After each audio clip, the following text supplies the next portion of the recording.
Jesus didn't have a problem with people that's in the streets.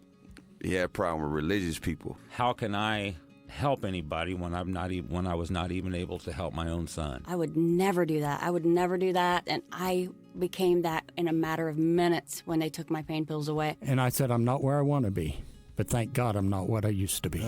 This is Faith in Your Recovery. I am Randy Davis. Welcome to the battle. Thank you for joining us today on Faith in Your Recovery. We appreciate your listening in. We feel like we have a story today unlike any we've told. Have a young lady with us by the name of Lilly Rogers that I'll turn this over to her here in just a moment or two. But she's at a good place in her life. But to get to that good place, she's gone through a lot of struggle, hurt, and loss. But to have her with us, this should say a lot to anybody and everybody who's out there struggling. So Lilly, welcome today. Thank you, Randy. Oh, our pleasure to have you with us. Why don't you go ahead and kind of introduce yourself to the folks out there tuning in and just share a little bit about where you are, your age, where you go to school, what you're doing at school. Well, I go to Jay County High School. I'm a junior. I'm 16 years old, and I'm in cheer, and I live with my mom and my little brother. That's cool. How much do you like being in cheerleading? That's been a big part of your life. I've known you long enough to know that's always a big part of your involvement. I think you come by that honestly with your heritage, okay? So tell us about that. Well, I've been in cheer since 5th grade, and I love it so much. It's like an escape from what's going on in my life. I can go there and I can talk to all my friends and be with the coaches, and just having the team is helped a lot. That's a safe place, yes? Yeah, and it's a place where you find that peace and that comfort that the rest of the world's not giving you. Yeah. Oh, neat. Listen, I know this is going to be tender. It's going to be tender for you. It's going to be tender for the folks that are listening. I know some of the story, but let's go back a number of years. Tell us about Lilly as a young child. I know you said you started in 5th grade with cheer, but tell us more about you at that age. Like with my family? Absolutely. Well, we lived in this big white house on the highway, and when I was about 4 years old, we moved to the house we live in now. And I would say that's really when, like, our family really came together. It was me and Mom and Dad. And, you know, we had those few really good years where we were just a family and we had our new house. And just, in my mind, it was good. That was a comfortable time for you. I remember your dad well. I coached your dad, and he was a classmate with one of my boys, and of course being there in the community, and always had a world of respect for him. I felt the same respect in return, but I know that he got into some issues, some addictions, some struggles. Tell us about that. Tell us how it affected you, how it affected family life, the hurts, the pains, the fears. Just go ahead and open up, because I know there's young people out there that you'll be able to relate to that none of the rest of us can, Lilly. Well, when his addiction started, I was young. I didn't really know what addiction really was. I just knew that when I would come home from, school or anything, I would just want to make sure that Dad was okay. Like, I knew that there was something wrong, but I didn't know how bad or exactly what was wrong. So, did you just see it as some sort of sickness, and you wanted to check, like you said, just make sure he's okay? Yeah, okay. I knew that. To me, when I was young, he took medicine. I thought that was his medicine to make him, feel better, make him act right. I didn't realize that it was, like, the addiction. I didn't realize he did it and it was a bad thing. I just thought, it's normal. He's taking his medicine. Sure. And, once I started getting older, I started realizing, this isn't right. This isn't how this should go. Like, I would be at home and let's say mom was at work. He would be sitting there talking to me, watching SpongeBob with me, making me toast, and then all of a sudden he'd just fall asleep and I wouldn't know what to do. Like, he was just sitting there and he'd start falling asleep, and it was scary, you know. So I would call mom, and, you know, grandma or grandpa or someone would come down and check on me and take me with them. But sitting there as a little kid, not knowing what was wrong with him, not knowing if he was going to be okay, really, like, just affected a lot. Like, you know, sometimes friends couldn't come over because he wasn't in the right mind to be around people. Gotcha. So, I mean, okay. I don't know. During that, how did you feel about yourself? How old were you then? Maybe, you know, 6, 7. Okay, that's good. Did you start to recognize any feelings that, you know, you didn't know what to deal with or anything? Or were you still just accepting all of that as health needs as far as the pills?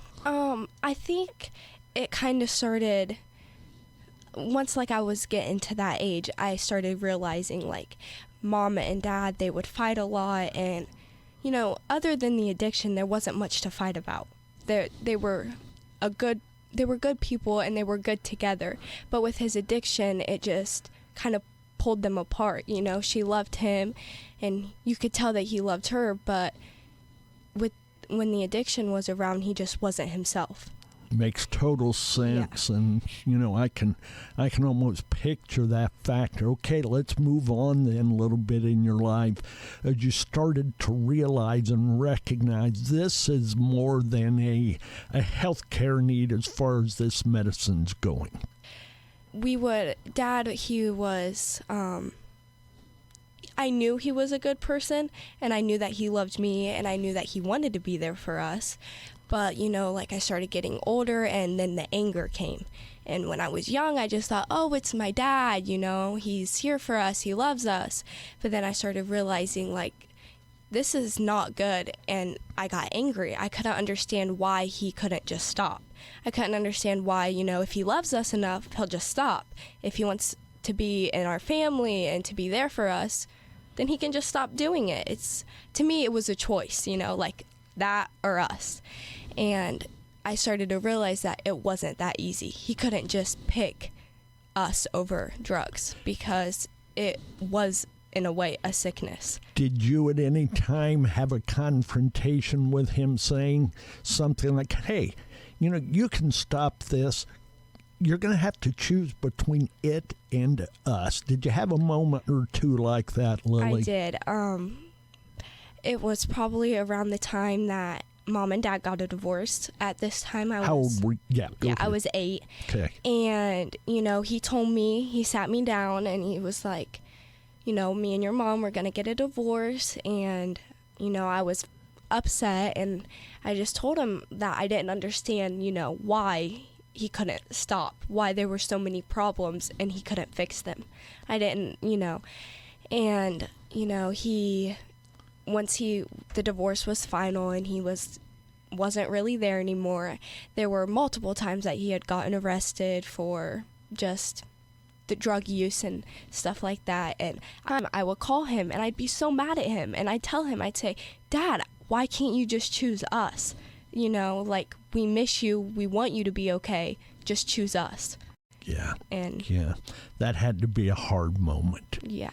So as you tried your best to deal with that and to recognize and realize Dad does have a real problem of some type, did you start to come to recognize that as a disease?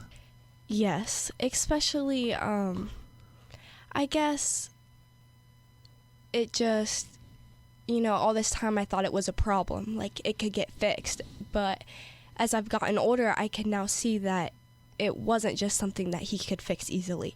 He went to rehab, he went to Brianna's Hope, he did try, but every single time it was like the addiction won. And it started to make sense to me that it wasn't just something he could fix, it was something that he had to fight against, and it was more like a disease than just a problem. Yeah. That's pretty insightful for someone at that age, okay? And of course, now as you look back, your vision's more 2020 than it was then. Yeah. You didn't know what you didn't know at that age, and it's your dad, somebody you believe in, someone you trust, someone who's trying to lead, guide, and direct you, and he can't even do that in his own life because of it. I can't imagine what the frustration must have been. What was your outlet during that time? How did you vent your pain? How did you deal with it, your hurt? Well, my grandma and grandpa, when Dad wasn't doing too well, so Mom had to pick up another job. So she worked at the Commercial Review, and then she started working at this little restaurant. And during that time, I couldn't stay with Dad, so I would stay with Grandma and Grandpa. And, I was there from as soon as I got out of school till like 8 or 9 o'clock at night. And, they were just there for me to talk to, and they understood. And, they were just someone I always knew that I could talk to. They played the role that grandparents can play. They can separate themselves even amidst the hurt, but I'm convinced that a grandparent's happiness is based on the happiness of their grandkids. Yeah. And they certainly proved that throughout that. So as time progressed, then I know that Dad continued to fight that battle to deal with his addiction. Take us to the next step. Well,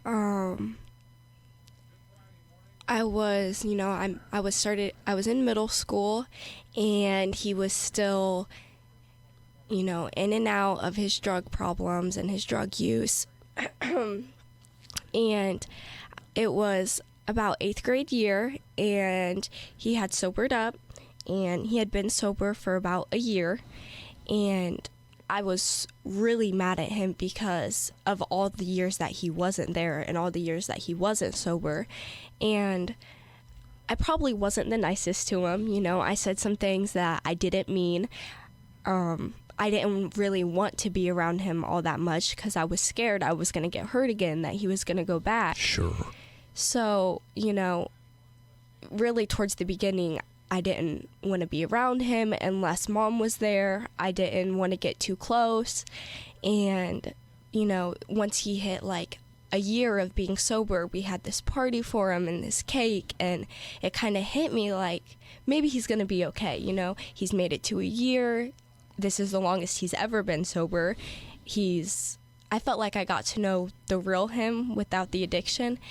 And, I let myself get close to him, and our family, they had a wedding, and we went to that together, and we danced and we had fun, and it was like just like I was so happy that I had that moment with him that I forgot about all of like the hurt and the sad and everything, because I got to have at least some good moments of him being him. How precious.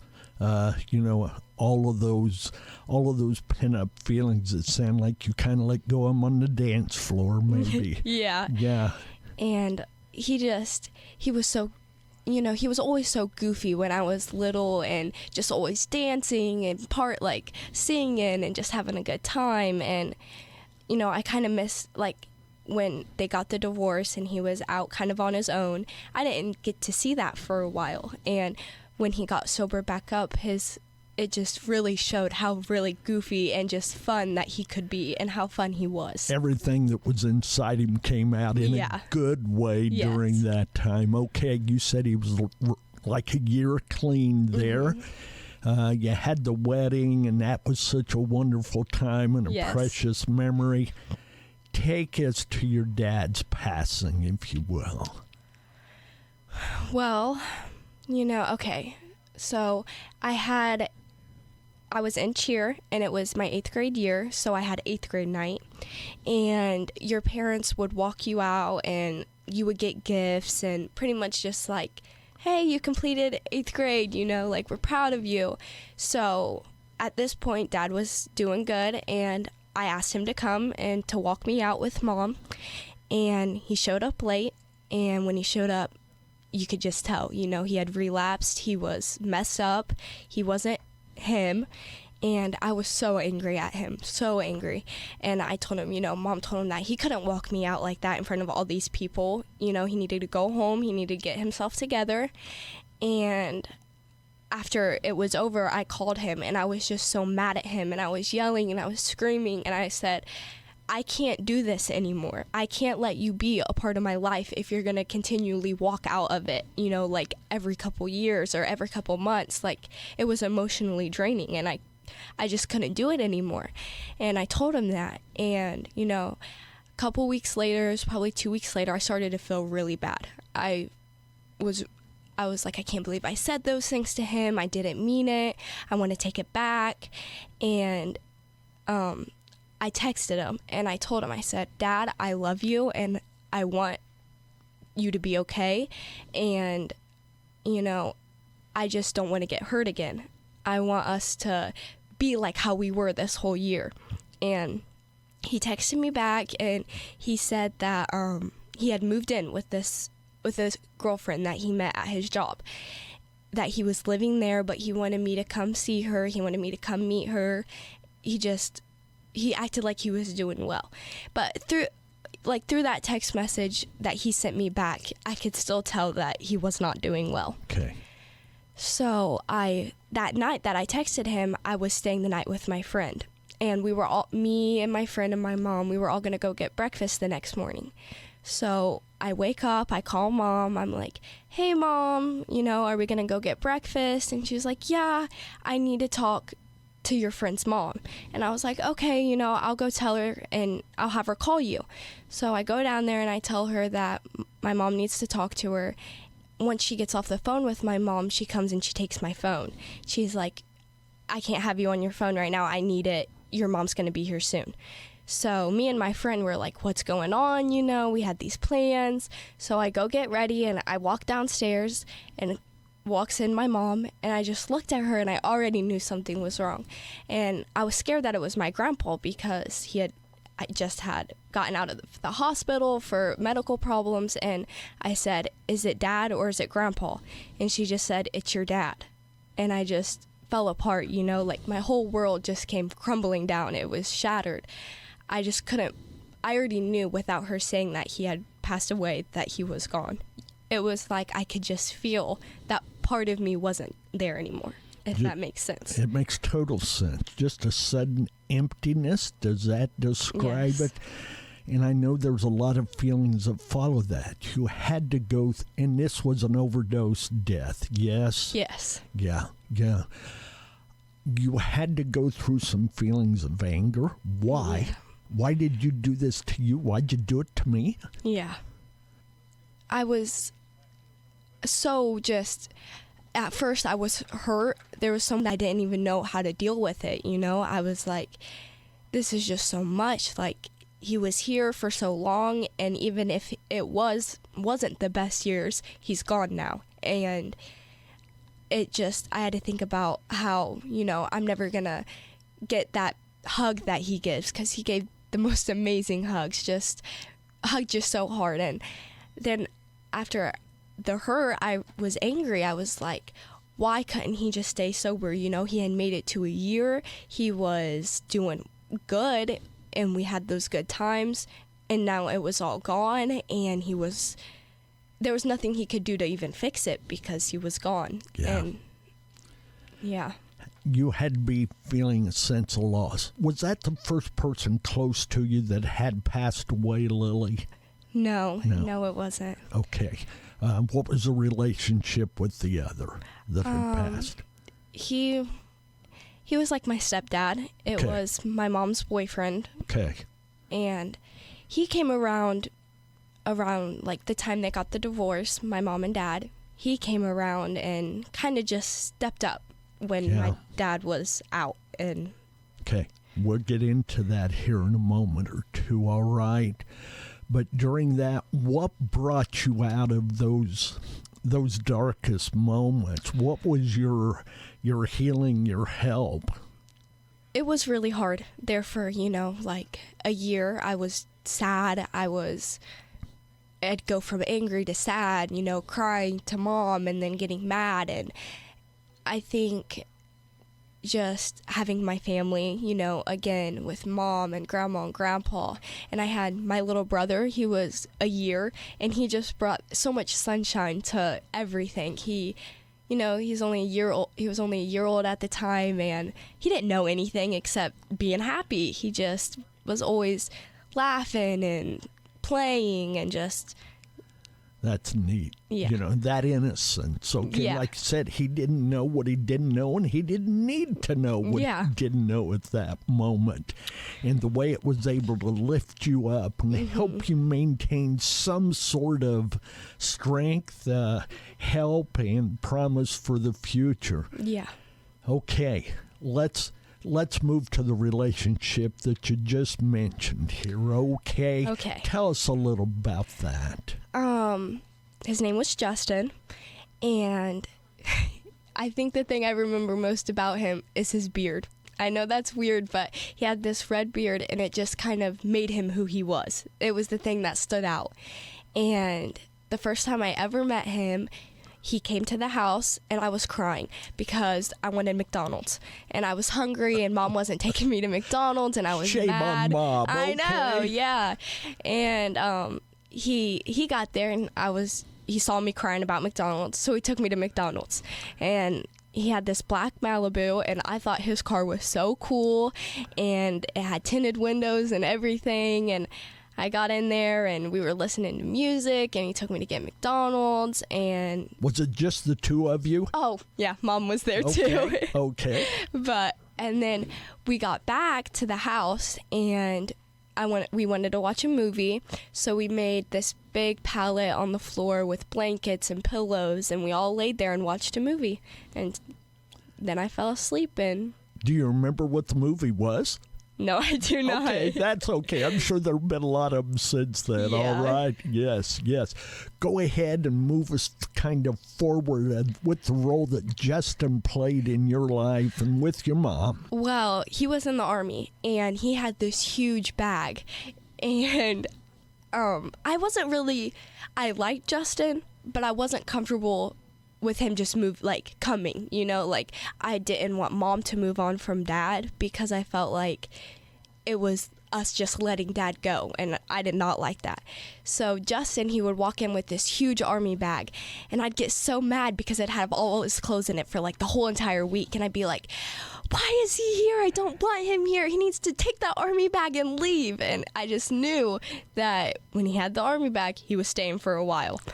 And, you know, I didn't like it, and he disciplined me, you know, like with dad, he wasn't there enough to discipline me, and with Justin, he made me do the dishes, made me pick up my clothes, made me help mom. He was horrible, wasn't he? I know, at the time I thought, this is terrible.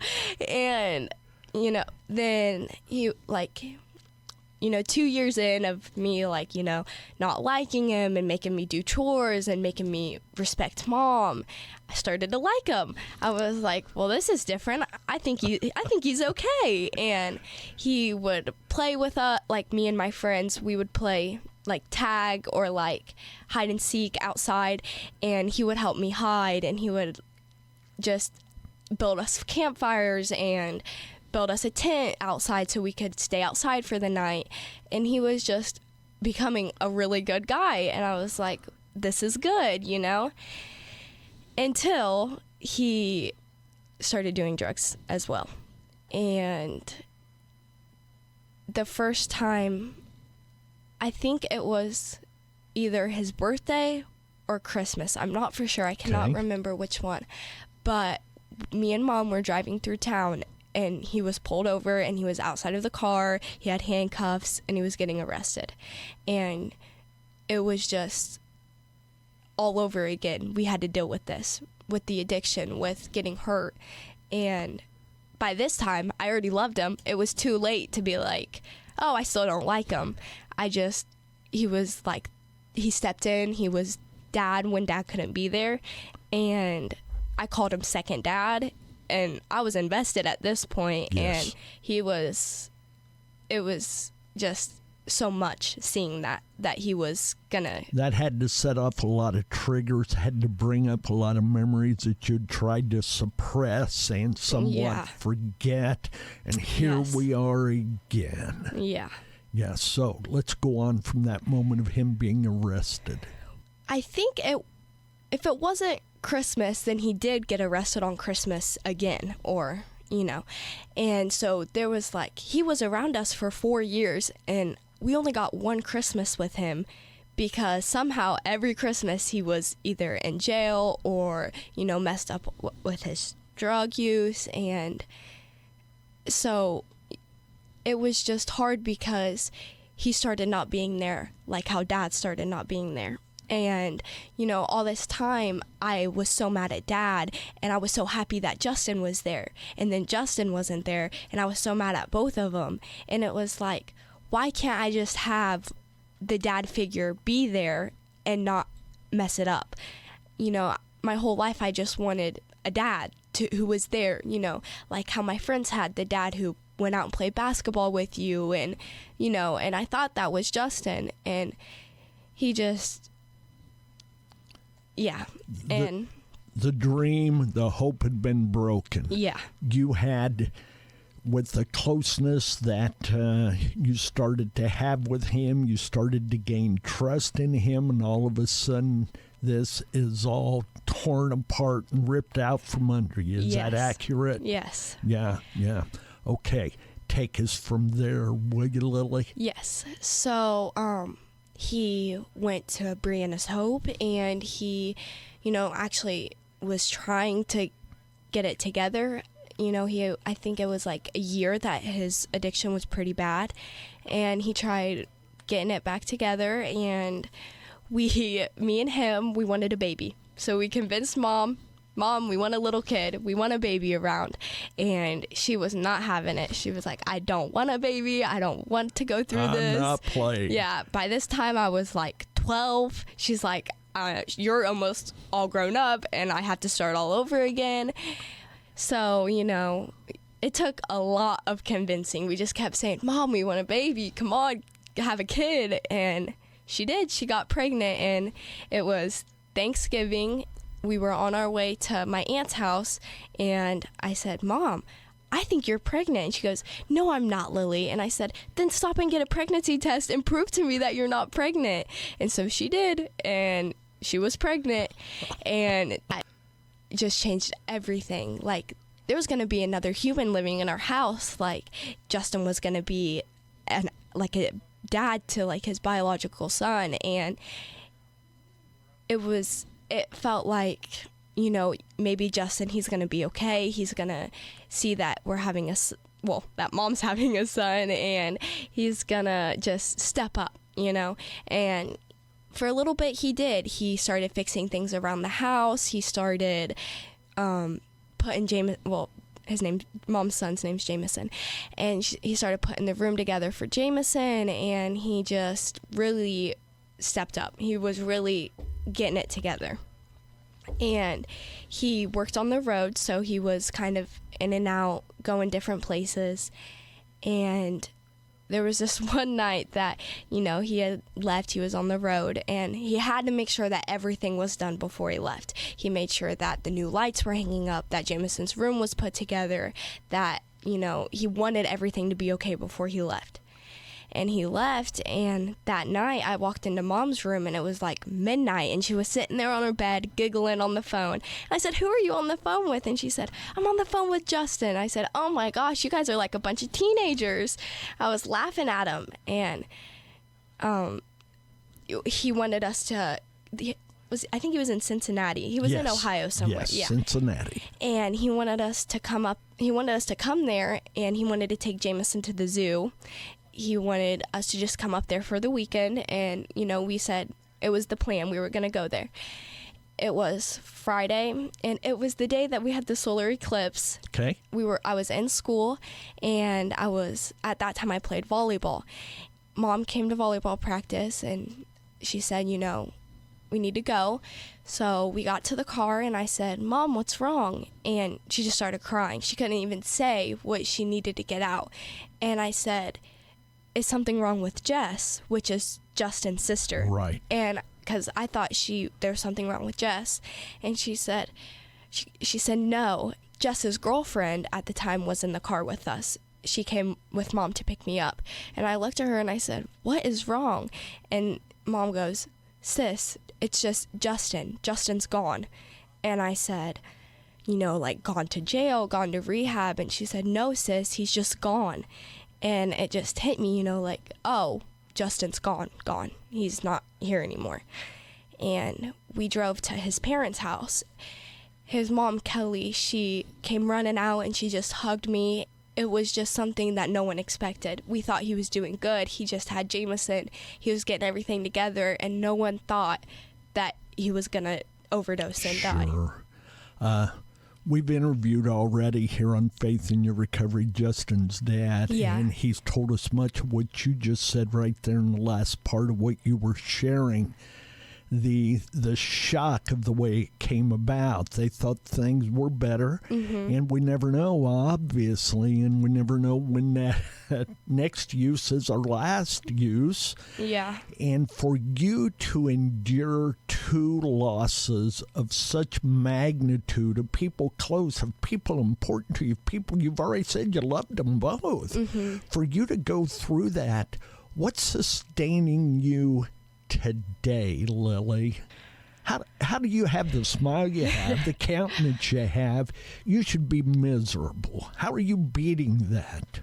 I try to think I did have those years with them. I had that year with Dad, and I had those years with Justin, and I just try to think, at least I had those years.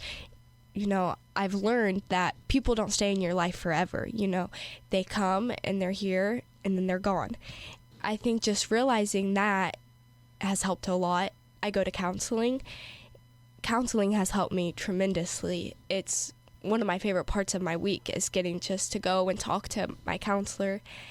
Jameson, he just keeps everything so fun. Even when he's throwing a tantrum, I just sit there and laugh at him because he looks ridiculous. And he just brings so much light and so much joy to the family. Like, I can't imagine if Jameson wasn't here, it would just be me and Mom, and I think we would have just crashed and burned. Yeah. But because of Jameson, we kind of had to stay strong and keep it together and be there for him. And that definitely has helped a lot. An additional purpose. Yeah. What would you like to say to young people out there who may be going through what you have been through, or dealing with a parent or parents that are into addiction, and they're trying their best to be there with them for Mom and Dad? What would you like to say to them? It's hard. It's really hard. Being a kid and going through that is the toughest thing, But at the end of the day, it makes you stronger. It makes you more mature. I guess I just want kids to know that you can find people to talk to. I mean, I'm always open to talk to anybody who has went through this because of what I've went through. And I never want them to feel like they're alone. There are kids out there who go through this. They probably don't have anyone to talk to. I would say the best thing is to find someone to talk to, whether it's your grandma or a friend, aunt, uncle, That counselor. Yeah. Even one of us, me and Mom, we're always here for anybody. And I never want them to feel like they're alone. That's one of the worst things, is to feel like there's no one to help. Yeah. Before our interview even started, you were talking about your cheerleading, and we've already talked about the role that played in your life. But you said as you girls gather together at the end of the day, you have, what did you say that was called? The moment where you share yourself and let go of those, struggles? Yeah, we have circle time. Circle time. Yeah, explain circle time, because we all need it. Cheerleaders are not. It's the circle of emotions is what one girl calls it. We just, right before practice, we'll all get in a circle and we'll take turns and we'll just say what was like the worst part of our day, or just something you need to get off your chest, because in that circle, you know, it's what you're saying isn't going to go anywhere. You can tell them anything and they're going to have your back. Just being a part of like that is incredible. Like, I would encourage anyone to just be on some sort of a team, because you can just, it's a distraction to take everything away and to focus on that sport. And it's having a team. It's like, these girls aren't just my teammates, they're my best friends. Some of them are like my sisters, and just having them, you know, be there and being able to talk to them is just amazing. Lily, you said you're 16? Yeah. Right? Yeah. Whether you're 16, 26, 56, or 76, we need those kind of moments. We need those kind of people. We need that kind of community. Mm-hmm. That's a big part of recovery is, you know, that communication, that idea of being able to openly and honestly share. You're not in recovery from addiction, but you're certainly in recovery from the PTSD of the losses you've suffered. Yes. And you're going about it with intent and purpose, with the counseling and having that ring of friends around you. And what you've shared here today, it humbles me. I don't mind saying that. To think of a young person going through that. And I loved your dad. You know, I coached him in Pee Wee football, coached him in junior high football, part of the community, as I said, a classmate of our son. And Justin, I coached him. I knew him well, and I loved Justin. And we had good relationships. The loss has a ripple effect that we never know about. Yeah. And so will your words that you've shared here today, because there's young people out there who they can't begin to fathom how to deal with one rule. Yeah. And your willingness to be vulnerable, to be raw, to be real, that's maturity beyond 16, young lady. Yeah, thank you. Thank you. Is there anything you'd like to wrap up with? Words of encouragement, or just, you know, thanksgiving to someone, or even final words to Daniel or Justin? Like what I would want to say to them? Yes. You know, I think I would want to tell them that I'm proud of them for fighting for so long, you know, trying to beat it. I wish I could just tell them one last time that I love them. They've made such an impact on my life that I can never forget them. You know, those were like two of my best friends, two of the most important people in my life. I'll forever be thankful for them and how they impacted my life. And, you know, even if it was bad things, they taught me lessons. Maybe I was too young to learn those lessons, but it's helped me a lot today. So you're not going to focus or identify them with the way they passed. You're going to focus and identify them with the way they loved and the way they shared with you. Yes. The addiction was not who they were. You know, I would never want someone to be like, oh yeah, Daniel Rogers, he died from addiction. Justin Watson, you know, the addiction was who he was, because that's not it at all. They had a problem, they had a disease, but it didn't define them. You know, what defined them was their personality, was how they cared and how they loved and how you could always trust them. It is sad that they had a problem, but that's not who they were. Lily, thank you. Thank you for everything you've shared. Yes, thank you for having me. And folks, we will all be identified some way, someday. Focus on the real. Focus on the good. Let people see that. And I know it's a struggle. There's days that we just don't even want to get out of bed, or things we don't want to face. But so far, every person who's listening to the sound of my voice is 100% successful making it through those days you never thought you could make it through. And if a 16-year-old can do it, when she went through it at 12 and like 14, guess what? So can you. Stay in the battle.